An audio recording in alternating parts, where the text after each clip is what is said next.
So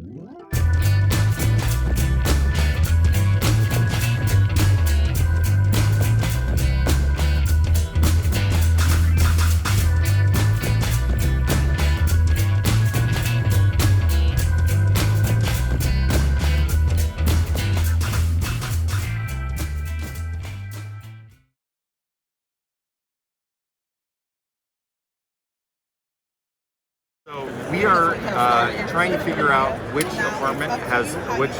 apartment is the only murderer in the building, essentially. So we're trying to figure out where they live, and we're going to try to figure out where they live by moving these characters around and searching for these clues here.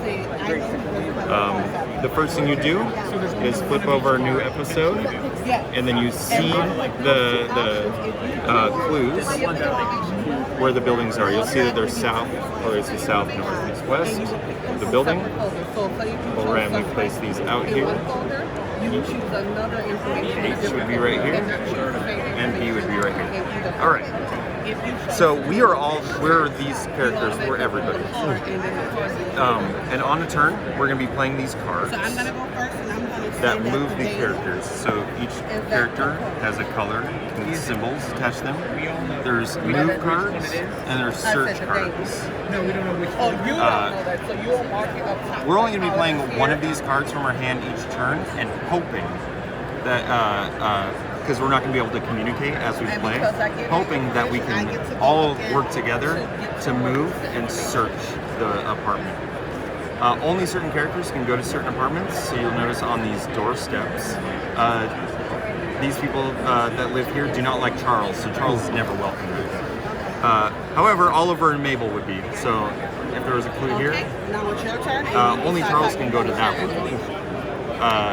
So, the way the game is played, we're going to deal out 5 cards in a 3-player game.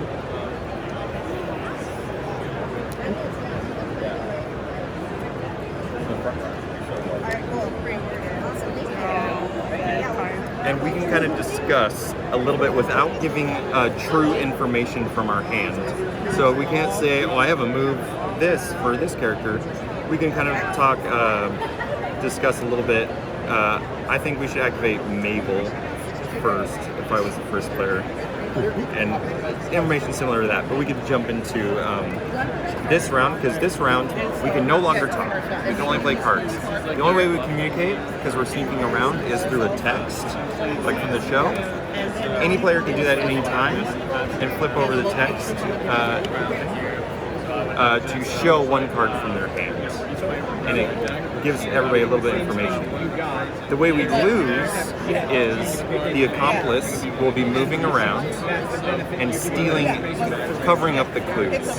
So whenever the accomplice moves, they will take these clues and put them over on the stolen clues section. If we get 6 stolen clues, we lose. The way the accomplice moves is we'll roll this die if we want to skip a turn, and as we start playing, you'll see why that would matter. So I'll just start, and the first player will choose by making one character the lead character and play a card. Now you can only play cards that would affect the lead character until the lead character is done. The way the lead character would be done is if you don't have a card to play from your hand, or you just say, let's just end her turn, or if she found a clue, she's done. If you want to skip your turn, say, well, we know you have like a search card because you gave us a text for Mabel, but you don't.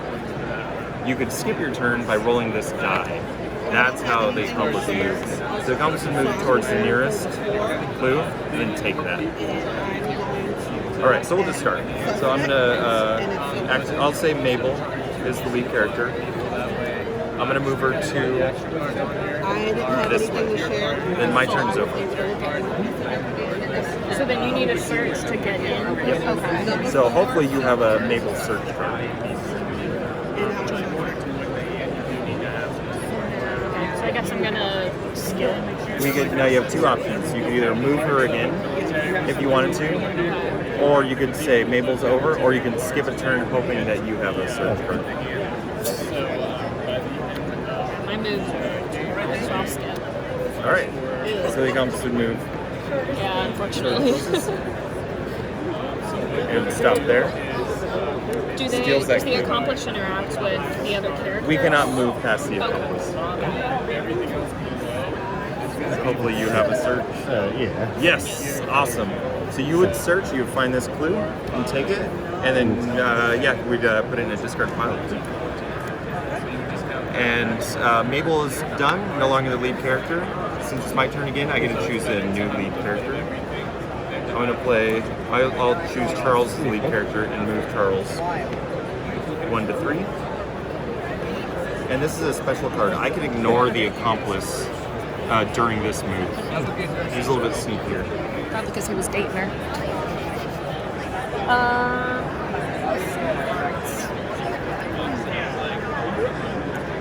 I don't want to move her, so I guess I'm skipping 3 though. 1, 2. Takes that? Yes. Okay. So we would take that. Move them. So when you text, you can do that once per turn? The texting? Yes, once per round. Yeah.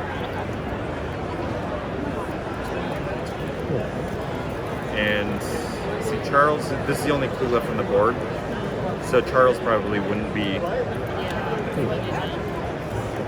So you could activate Oliver instead if you wanted to, but Charles would be done for the round.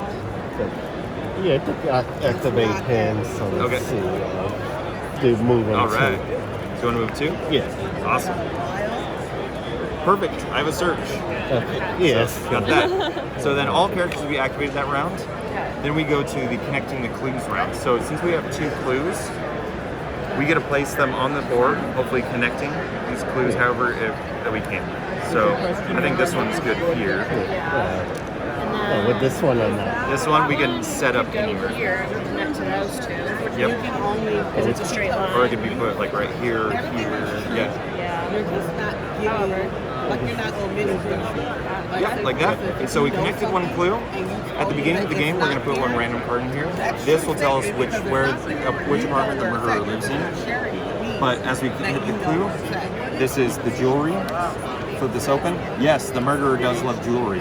So we're going to look at all the rooms in here. Any room that has jewelry, we know that the murderer could possibly live in. So anything that doesn't, we flip this over or remove it. And that kind of slowly deducts where the murderer could live. And as we connect more of these, we're going to be opening up more of these windows. They do not like chocolate or Valentine's Day. And at the end, if we can connect the correct murderer from here somehow into one of these buildings, and we think that's the right guess, we look in here, yes, murderer lives in building A. If we guess wrong at any time, say, oh, we think he lives here, and we connect that, murderer lives in G, and we're wrong, we lose, or if we get 6 of these. And that was going to be my next question. Okay, so that's the end. objectively know who this is. Even if I never got the color. Thanks for watching our video. We hope you enjoyed it. And if you did, click that like and subscribe button. You can also follow us on social media like Facebook and Twitter at DadBeDaughter. And if you like what we do and you want to support us, you can visit our Patreon page. So thanks for watching. Thanks.